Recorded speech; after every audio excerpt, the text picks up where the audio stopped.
Profetas y Reyes, capítulo 3, el orgullo de la prosperidad, parte 2.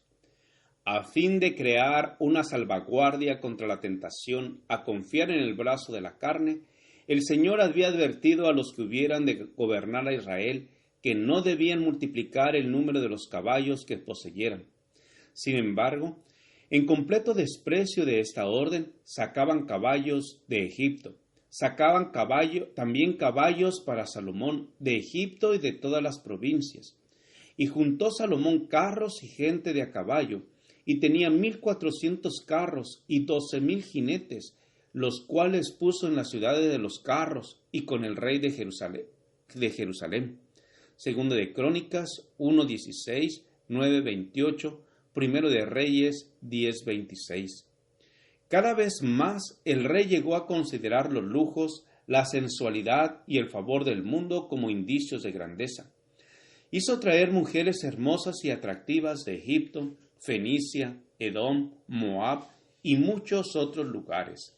Esas mujeres se contaban por centenares. Su religión se basaba en el culto de los ídolos y se les había enseñado a practicar ritos crueles y degradantes. Hechizado por su belleza, el rey descuidaba sus deberes hacia Dios y su reino. Sus mujeres ejercieron una influencia poderosa sobre él y gradualmente le indujeron a participar de su culto. Salomón había despreciado las instrucciones que Dios había dado para que sirviesen como barrera contra la apostasía, y llegó a entregarse al culto de los dioses falsos. Y ya que Salomón era viejo, sus mujeres inclinaron su corazón tras dioses ajenos, y su corazón no era perfecto con Jehová su Dios, como el corazón de su padre David. Porque Salomón siguió a Astarot, diosa de los sidonios, y a Milcom, abominación de los amonitas. Primero de Reyes 11, 4 y 5. En la eminencia meridional del Monte de las Olivas, frente al monte Moria, donde estaba el hermoso templo de Jehová, Salomón erigió una impotente acumulación de edificios destinados a servir como centro de idolatría. A fin de agradar a sus esposas, colocó enormes ídolos, abominables imágenes de madera y piedra, entre los huertos de mirtos y olivos. Allí, delante de los altares de las divinidades paganas, Chemos, abominación de Moab, y Moloch, abominación a los hijos de Amón, Primero de Reyes 11:7, se practicaban los ritos más degradantes del paganismo. La conducta de Salomón atrajo su inevitable castigo. Al separarse de Dios para relacionarse con los idólatras, se acarreó la ruina. Al ser infiel a Dios, perdió el dominio propio, desapareció su eficiencia moral, sus sensibilidades delicadas se embotaron, su conciencia se cauterizó. El que durante la primera parte de su reinado había manifestado tanta sabiduría y simpatía, al devolver un niño desamparado a su madre infortunada, Primero de Reyes 3:16 al 28, degeneró al punto de consentir en que se erigiese un ídolo al cual se sacrificaban niños vivos.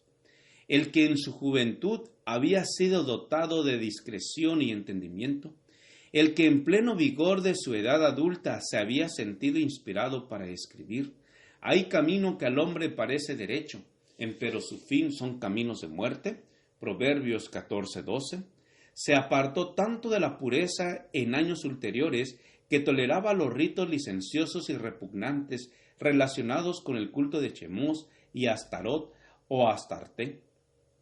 El que en ocasión de la dedicación del templo había dicho a su pueblo: sea pues perfecto vuestro corazón para con Jehová nuestro Dios, Primero de Reyes 8:61, transgredió él mismo y negó sus propias palabras en su corazón y en su vida. Consideró erróneamente la libertad como licencia. Procuró, pero ¿a qué costo, unir la luz con las tinieblas, el bien con el mal, la pureza con la impureza, Cristo con Belial? Después de haber sido uno de los mayores reyes que hayan empuñado un cetro, Salomón se transformó en licencioso, instrumento y esclavo de otros.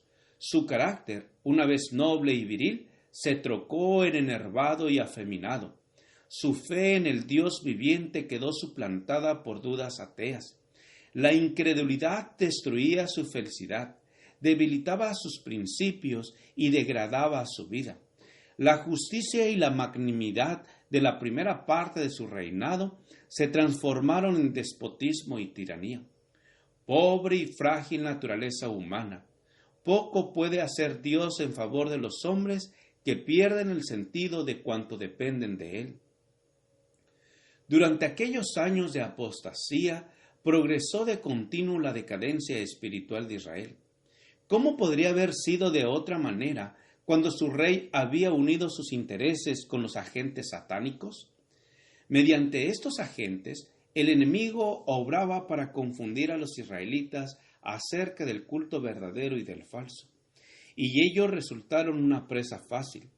El comercio con las demás naciones los ponía en relación estrecha con aquellos que no amaban a Dios, y disminuyó enormemente el amor que ellos mismos le profesaban.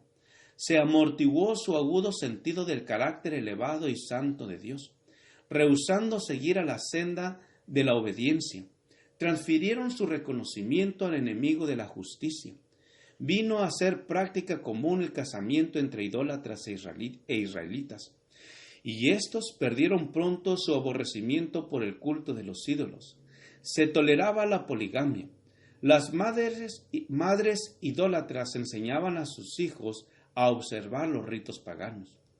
En algunas vidas, una idolatría de la peor índole reemplazó el servicio religioso puro instituido por Dios. Los cristianos deben mantenerse distintos y separados del mundo, de su espíritu y de su influencia. Dios tiene pleno poder para guardarnos en el mundo, pero no debemos formar parte de él. El amor de Dios no es incierto ni fluctuante. Él vela siempre sobre sus hijos con un cuidado inconmensurable, pero requiere una fidelidad indivisa. Ninguno puede servir a dos señores, porque o aborrecerá al uno y amará al otro, o se llegará al uno y menospreciará al otro. No podéis servir a Dios y a Mamón. Mateo 6:24. Salomón había sido dotado de sabiduría admirable, pero el mundo le atrajo y se desvió de Dios. Los hombres de hoy no son más fuertes que él, propenden tanto como él a ceder de las influencias que ocasionará su caída.